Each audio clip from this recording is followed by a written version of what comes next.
जनतेचा अधिकारनामा जाणीव हक्काची या न्यूज चॅनलमध्ये आपले स्वागत आहे। वाडकर मळा परिसरात कोल्ह्यांच्या कळपांचा शेकडो बकऱ्यांचा फडशा। कोल्हापूर शहरात जिल्हा सत्र न्यायालयाच्या मागील महसूल कुरण वाडकर मळा या परिसरामध्ये 100 फुटी रस्त्यानजीक आज पहाटे वन क्षेत्रातील अंदाजे कोल्ह्यांचे किंवा तरसांच्या कळपाने शेकडो बकऱ्यांचा फडशा पाडलेला आहे। या वन्य प्राण्यांनी घातलेल्या धुमाकूळमुळे कसबा बावडा परिसर, नाईक मळा, पवार मळा, रणमाळा मळा परिसरामध्ये भीतीचे वातावरण नागरिकांमध्ये तयार झाले आहे। नितीन कृष्णात वावरे, संदीप आनंदा वावरे या पारंपरिक धनगर व्यवसाय करणाऱ्या कुटुंबावर यामुळे अतोनात नुकसानाची छाया पसरली आहे। वावरे कुटुंबाच्या वडिलांनी गेले 2 दिवस या भागामध्ये पारंपरिक व्यवसाय मेंढी पालन करत असताना या ठिकाणी बकऱ्यांची जंगली शस्त्र प्राण्याकडून झालेल्या हल्ल्यामुळे नितीन कृष्णात वावरे व संदीप आनंदा वावरे या पारंपरिक व्यवसाय धनगर व्यवसाय करणाऱ्या व्यक्तींकडे सामाजिक वनीकरण अधिकारी लक्ष देतील का, असा प्रश्न पडलेला आहे। न्यूज चॅनल नेटवर्क सह मधून 3 लाखाच्या आसपास आमचं नुकसान झालेलं आहे। शासनानं आम्हाला एकूण किती बकऱ्यांचं हे झाले? टोटल आता जवळजवळ 10-12 बकरी खलास झालेली आहे आणि बाकीच्या बकरी जखमी 10-12 अजून आम्हाला सापडलेले नाहीत। ते भेटून कुठं घा झालेले आहेत। म्हणजे आता ओळखून आम्ही बघितलं तर तुला अजून काय बकरी गावलेली नाही। बरोबर। अंदाजे आमचं 300 लाखाच्या आसपास आमचं नुकसान झालेलं आहे। तुमचा एकंदरीत आता पारंपरिक व्यवसाय सांभाळत असताना तुम्हाला एकंदरीत काय वाटतंय की बाबा हा हल्ला कोणाचा असेल काय? एकंदरीत आम्हाला जर वाटतं एक तर बिबट्या किंवा असं वन्य कुठला तर अन्य प्राणी जेणेकरून जो हिंसक असेल अशा प्राण्यानेच तो हल्ला केला असेल।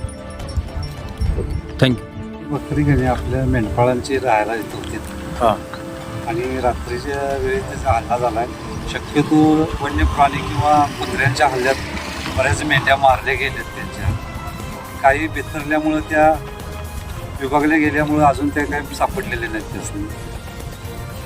तुमचा असं म्हणजे अंदाज होऊ शकतो का की हे वन्य प्राणी वगैरे कोणत्या प्रकारचे? कोल्हा किंवा लांडगा, तरस, नाहीतर मग शेवटी कुत्र्यांचा कळप असावा मोठा।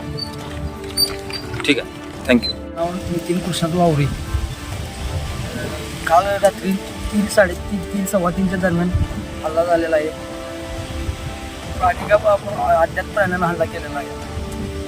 आम्हाला काय त्या प्राणी एकूण तुमच्या बकऱ्यांचं किती नुकसान झालं? किती बकरी? टोटल आमची बकरी 65 होती। त्यामध्ये आता ही जवळजवळ आमची 10 ते 12 मस्ती बळी पडलेले आहेत आणि जवळजवळ 10 ते 15 असे घेऊन गेलेले आहेत। आपलं नाव काय माझं नाव संदीप आनंद वावरे आणि तुमचं? नितीन कृष्णात वावरे।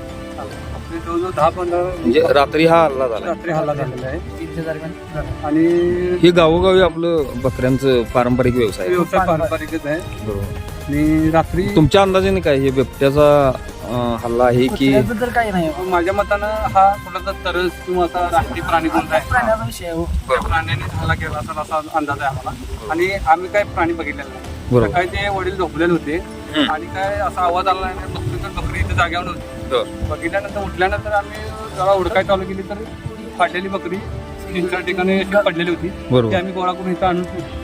त्यानंतर ती साधारणतः मध्यरात्री झालं? मध्यरात्री 3, 3:15, 3:30च्या आसपास झालेलं आहे। बरोबर। राज्य शासनाच्या जे आता ऑफिसेस आहे त्यांची काय इथं भेट वगैरे झाली का? म्हणजे वनीकरण फॉरेस्ट खात्याचे लोक जे आलेले ते आता बघून गेलेले आहेत। पंचनामा वगैरे केला का? पंचनामा अजून जिल्हा परिषदचे डॉक्टर आता यायला आहेत। हा, आम्हाला ती एक बकऱ्याचं आमच्या एक गाभण बघण्याची होती। बर.